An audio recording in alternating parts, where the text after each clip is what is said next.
I'm going to be speaking in just a few minutes on another matter. I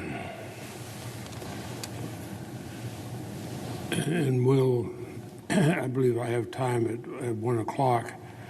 With nobody else seeking the floor at the moment, I would just add to what the distinguished senator from Texas just said. And I discussed this with him off the floor after he spoke. There's a concern about what might be in the omnibus bill, not in the COVID bill. And they're here on a Saturday and tomorrow and Sunday or whenever we finish, we're rushing through. I'd remind everybody that we were ready to bring up the appropriations bills that make up the omnibus in July. The House representatives had sent over in June, had sent over their COVID bill. We could have brought it up then. We could have started having a series of votes. It might have taken us 2 or 3 weeks to having votes every day on different parts of their proposal, Democrats' proposal, the Republicans' proposals, the appropriations proposals, and vote them up or down. I had urged that. Republicans had the majority in the U.S. Senate. If they didn't like proposals the Democrats had, they could vote them down. But instead, they seemed almost terrified to vote. But there was a reason. We would have had to take 2 or 3 weeks to vote all this up or down, but we had to take instead the time to put through lifetime judgeships of people who have been recommended by special interest groups. That's beneath the United States Senate. But unfortunately, well, these people have gotten lifetime jobs with high pay. Hundreds of thousands, millions of Americans have lost their jobs, have lost their place to live, are unable to educate their children, and hundreds of thousands have lost their lives. This is not the U.S. Senate's finest hour. We should have been doing our job and voting these things up or down. I know some may be afraid of what they had to vote. Well, so what? I've cast over 16,000 votes. Not all of them were easy, but I never thought there was any question about what I would vote. Now, Madam President, the hour of 1 o'clock has arrived. I will claim my time, and I'm going to speak about the Department of Justice and the Office of the Attorney General. William Barr's second tenure as Attorney General is coming to an end. At that time, it's important for the Senate to reflect upon his legacy and upon the challenges now facing the Department of Justice. As we all know, the Office of Attorney General fills a unique role within our system of government. It was created by the Judiciary Act of 1789. And in its creation, it was obvious the Attorney General is not a traditional member of the President's cabinet. Supreme Court Justice James Iredell observed in 1792 that the position is not called the Attorney General of the President, but the Attorney General of the United States. This is because an Attorney General's client is not the President. Attorney General's client is the American people. All of us. All of us. An Attorney General's duty is not to defend the President, but to uphold the rule of law and do so with integrity and independence. Now, we know that President Trump has a very different view. He views the Office of Attorney General as an extension of his political power to be wielded like a weapon to further his agenda. He believes it exists to benefit him personally, to target his opponents, to protect him and his friends. And his view stands in stark contrast to everything the Attorney General is supposed to represent. It came as no surprise then that during his nomination hearing, Mr. Barr was questioned about which type of Attorney General he would be, the President's lawyer or an impartial pursuer of justice. Now, Mr. Barr was adamant in that hearing that while he may sympathize with the President's policy choices, his role as a policy advisor would be distinct from that of the nation's chief law enforcement officer. If confirmed, he assured all of us his job would not be to protect the President. Now, Madam President, 30 years ago, I voted for Mr. Barr to serve as Attorney General to then President George H.W. Bush. I had my disagreements with him at that time, in fact, several. But I voted for him. But when I heard in late 2018 that President Trump intended to nominate him for a second tenure as Attorney General, frankly, I was hopeful. After the short yet disastrous tenure of a totally unqualified acting Attorney General who eagerly bent to the will of President Trump, I was hopeful that Mr. Barr would restore some independence to the office. But after careful consideration and listening to his testimony at his nomination hearing, I voted no for his confirmation. Mr. Barr has long held expansive views of executive power. And prior to his nomination, he shared those views with this was prior to his nomination. He shared those views with the President in a bizarre 19-page memorandum, making the case that a president can obstruct a criminal investigation with near impunity. It was clear to me that Mr. Barr's views would be weaponized by President Trump, a man who derides any limits on his authority. The President, I said at that time, needs a much tighter leash. By any measure, the last 2 years have been worse than I feared. Time and again, Attorney General Barr has acted in the best interest of Donald Trump, not in the best interest of the country. He's intervened, he's overruled career prosecutors, only in cases to benefit the President and his friends. He's departed from department norms. He's misrepresented the department's work. He's eroded public trust in the department as a result, and I'll speak to just a handful of examples. In late 2019, a jury, on overwhelming evidence, convicted former Trump campaign advisor Roger Stone for obstructing a bipartisan congressional investigation and lying under oath and witness tampering. The evidence was overwhelming. The jury convicted him.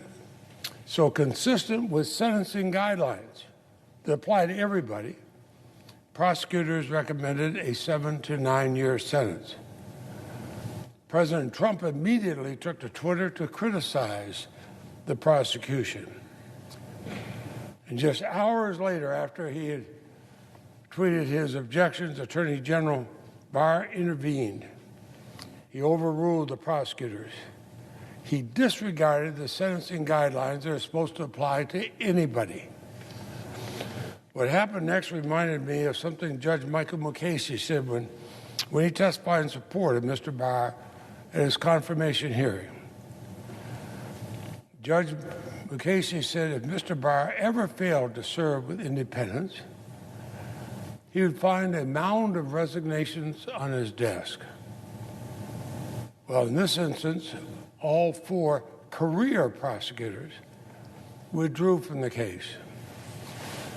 In fact, two resigned from the Justice Department altogether. And at sentencing, Judge Amy Berman Jackson took the rare step of defending both the career prosecutors and their sentencing recommendation. And she stated that it was true to the record. It was in accordance with law and Department of Justice policy. Attorney General Barr's intervention left me with just one question. Could anyone, other than the president's close friend, a man who, according to Judge Jackson, broke the law and was prosecuted for covering up for the president, receive such leniency from the Attorney General? I think the answer is pretty obvious. You're a friend of the president, the Attorney General is going to try to cover for you. Then there's former National Security Advisor Michael Flynn. The Attorney General's intervention in the Flynn case went a step further. Despite the fact that Flynn had twice pled guilty to lying to the FBI, Mr. Barr's Justice Department moved to dismiss the case altogether, prompting the lead prosecutors to withdraw. The sentencing judge, Emmett Sullivan, ordered a review of the motion to drop the charges. He appointed a former federal judge, John Gleeson, to serve as an amicus curiae. Well, Judge Gleeson didn't mince words. He advised the court that Mr. Barr's grounds for seeking dismissal were conclusively disproven and amounted to, quote, an unconvincing effort to disguise as a legitimate a decision to dismiss that is based solely on the fact that Flynn is a political ally of President Trump. Not long afterwards, President Trump fully pardoned Mr. Flynn from his conviction of the crime of lying.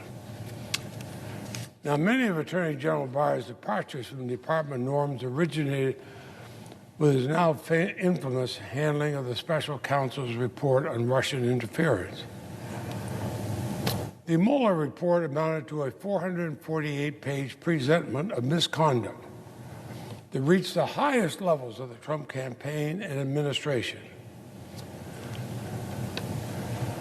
But the Attorney General's summary of the report, in fact, the only information he allowed the public to see for weeks, left Americans with the opposite impression that the report effectively exonerated the president, even though it did not. Special Counsel Mueller wrote to the Attorney General at the time, concerned that the Attorney General failed to capture his conclusions and created confusion, undermined public confidence in the investigation. Indeed, that appears to have been the Attorney General's intent, and many others agree. Federal Judge Reggie Walton wrote that the inconsistencies between his statements and the report caused the court to seriously question whether Attorney General Barr made a calculated attempt to influence public discourse about the Mueller report in favor of President Trump, despite findings in the redacted version of the Mueller report to the contrary. This remarkable statement from a sitting federal judge about a sitting attorney general is about as damning as it gets. Soon after, the Attorney General began falsely claiming that the investigation was started without any basis and was politically motivated. That's despite the fact that an exhaustive Inspector General's report refuted both of his claims. And the Attorney General was not content with simply mischaracterizing the Russia investigation. He launched counter-investigation into the Justice Department's own investigators. He personally traveled to Italy in a desperate attempt to dig up exculpatory evidence. Ignoring department policies, he regularly commented on the ongoing investigation led by U.S. Attorney John Durham. And documents from the Durham investigation were even shared with the White House according to the President's Chief of Staff. Then Durham's top aide abruptly resigned, reportedly due to pressure to release their findings before the election. In other words, they just broke all procedures because they wanted to help Donald Trump. And on top of that, the Attorney General did all this while he was ignoring a subpoena from the House of Representatives to obtain an unredacted copy of the Mueller report. In fact, Attorney General Barr has evaded transparency. He's impeded one standard congressional oversight, no matter the topic. He refused to testify before the House. He was held in contempt for refusing to respond to House subpoenas related to the administration's pretextual justification for adding a citizenship question to the census. He supported efforts to cover up President Trump's Ukraine scandal, for which the president was impeached. He supported the unprecedented purging of multiple independent inspectors general. And he rebuffed congressional oversight at every turn. Now, this may not bother some of my friends on the other side of the aisle now, but the political winds have already shifted. It harms all of us when congressional prerogatives are so blatantly disregarded. While Attorney General Barr defended President Trump at seemingly every turn, he went a step further in September by attempting to literally defend the president's personal interests. The Attorney General moved to intervene and dismiss a civil defamation case that alleged that President Trump lied about a decades-old sexual assault, and a federal court flatly rejected the attempt. And Attorney General Barr's interventions on behalf of the president extended beyond legal issues to PR issues as well.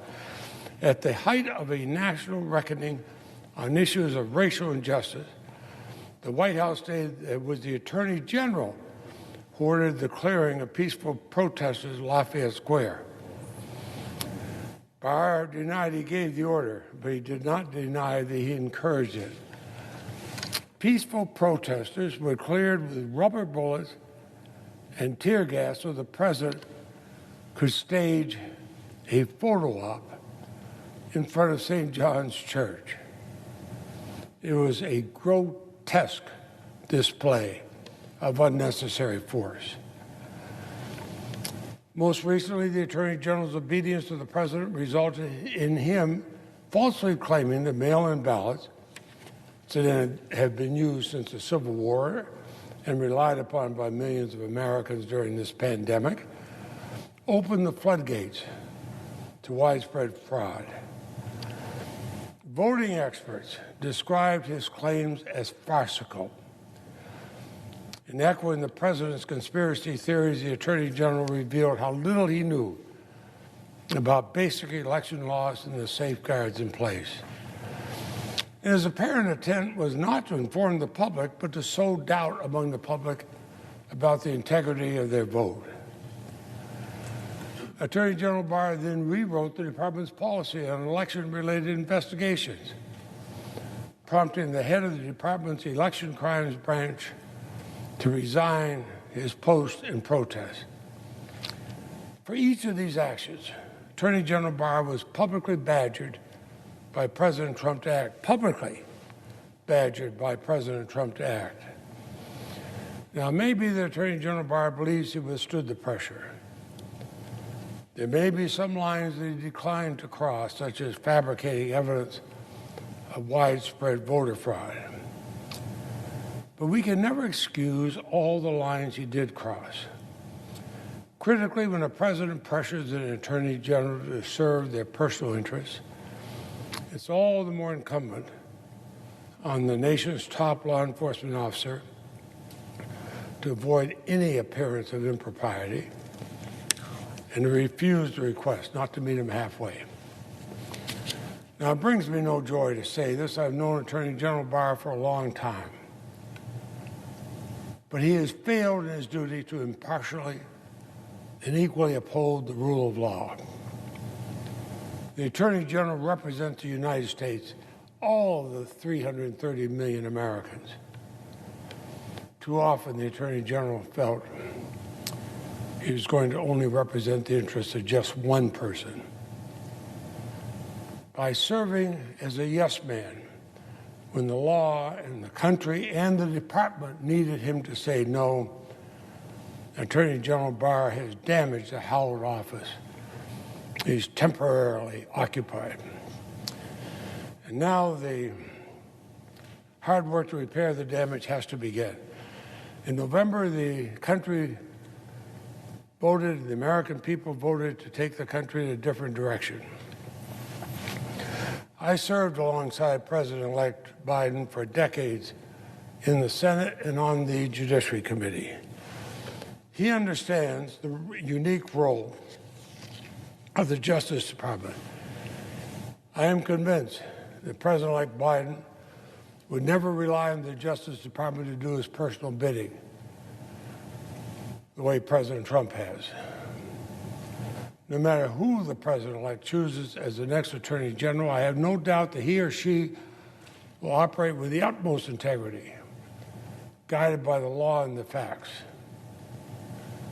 So as we begin to close the book on this dark chapter in our nation's history, with a pandemic that has left more than 310,000 Americans dead,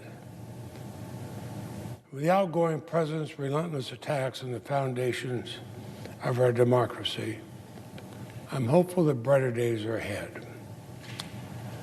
I'm confident that we will again have government leaders focused on following the evidence and adhering to the rule of law, pursuing equal justice, acting in the best interests of the nation, all of us, not just of one person. The thousands of hardworking and dedicated men and women of the Justice Department deserve at least this much, as do all Americans. Indeed, the founding principles and traditions of the 230-year-old office of the Attorney General demand nothing less. Madam President, there's nobody out seeking the floor right at the moment. Let me just mention a personal observation.